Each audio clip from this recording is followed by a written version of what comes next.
सबसे महत्वपूर्ण बात यह है, कहाँ गई नोटबंदी की वो दावे कि आतंकवाद खत्म हो गया आतंकवाद। हमारे निर्दोष हिंदू मारे गए हैं। और सबसे महत्वपूर्ण बात यह है कि जिस संगठन ने भी ये काम किया है, मैं चेता दूं, बख्शे नहीं जाओगे। पूरा इंडिया एकजुट है इस वक्त। लेकिन क्या प्रधानमंत्री से सवाल नहीं किया जाए कि जब पुलवामा हमला हो चुका, उड़ी अटैक हो चुका और तमाम घटना हमारे पीछे हलचल हो रही, चाइना हमारे घर में घुसता आ रहा है, तो आप कर क्या रहे थे 10 साल? अडानी अंबानी का पैसा माफ कर रहे थे। 10 साल में कहा क्या नहीं कि सशक्त किया पूरा भारत।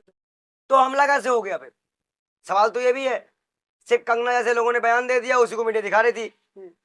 अब विपक्ष कमजोर नहीं है, अब विपक्ष का नेता भी है। पर कंगना को मारना कहाँ तक सही है? देखिए, कंगना वाली बात को आप हाईलाइट ना करिए। नहीं, वहाँ उसको मारना कहाँ तक सही है? मतलब कोई भी मुंह उठा के मार देगा, सांसद है तो। बिल्कुल, लोकतंत्र का मतलब यही होता है। का मतलब ये भी कि सांसद को मार दो। बिल्कुल, थप्पड़ मार सकते हैं, हम कार पकड़ सकते हैं, कार पकड़ सकते हैं। भाई महिला है, सस्पेंड कर दिया गया ना उसको तो। ठीक है, कार वो तो संवैधानिक प्रक्रिया है, वो तो होनी चाहिए। कह रही है कि बदला लेंगे अब। कौन? कंगना जी हो रही है? चलिए ठीक है, बधाई हो। और वो तो हर पिक्चर में चर्चा दिखाती हैं, कोई नया रिकॉर्ड थोड़ी ना है।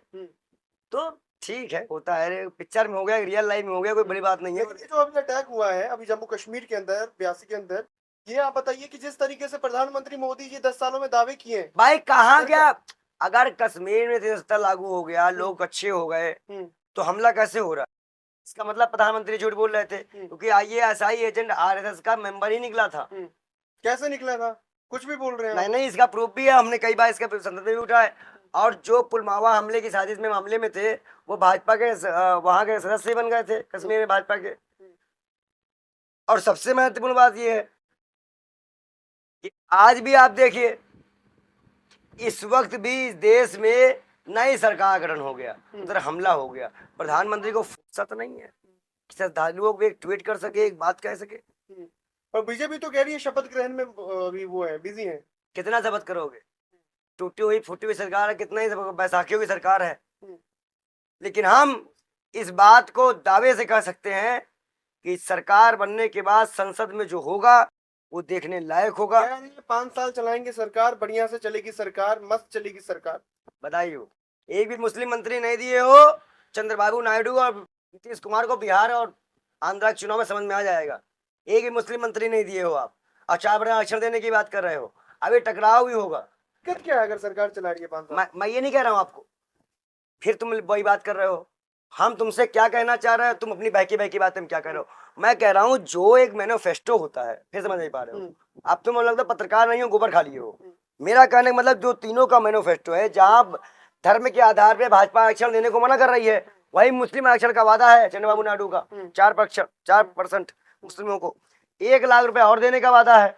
तो ये, और उधर जब वो अग्निवीर की स्कीम को भी तोड़ना चाह रहे हैं, जेडीयू के नेता ये बोल चुके हैं, यूसीसी में भी बात करना चाह रहे हैं। तो कहीं ना कहीं जब टकराव होगा और बीजेपी नहीं मानेगी या मान लो दबंगई करेगी, तो आपको लगता है सरकार मान जाएगी तो चलेगी ना 5 साल। तो फिर वो जनता को क्या मुंह दिखाएगी? सरकार तो चला लेगी ना। अरे सरकार भी चला, सरकार तब चली नहीं पाएगी ना, तब भी नहीं चल पाएगी, क्योंकि राज्यों में हारना शुरू कर देंगे।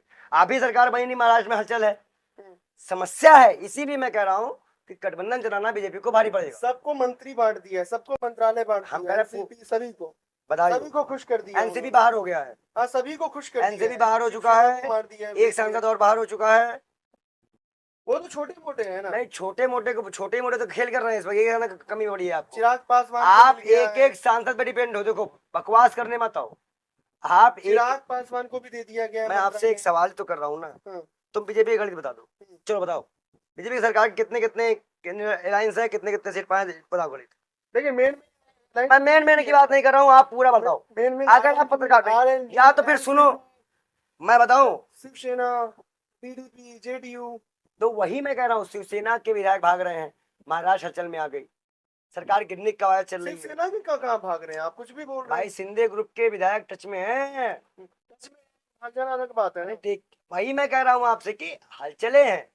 गठबंधन की सरकार में जब आपसी मुद्दे टकराते हैं, किसी पार्टी के, इंडिया में नहीं टकराएंगे, क्योंकि नहीं, इंडिया में नहीं खुला है। इंडिया में जो खचपड़ बचा हुआ है खुला है। भाई देखो, खुला है, सबका मामला वही है कि भाई इस सरकार ने जो नहीं किया वो हम करेंगे, और सबको मिलके करना है। हमारे यहाँ तो घोष पोष है ही नहीं। आप बता दो 100 लेके हमने कभी घोष पोष बताई, हम तो विपक्ष में बैठने को तैयार हो गए। 21 को चलती थी, बना लिया सरकार, बनाए, हमें कोई दिक्कत नहीं। अब जवाब दे हमले पे, तो मुद्दा देश हित का हो,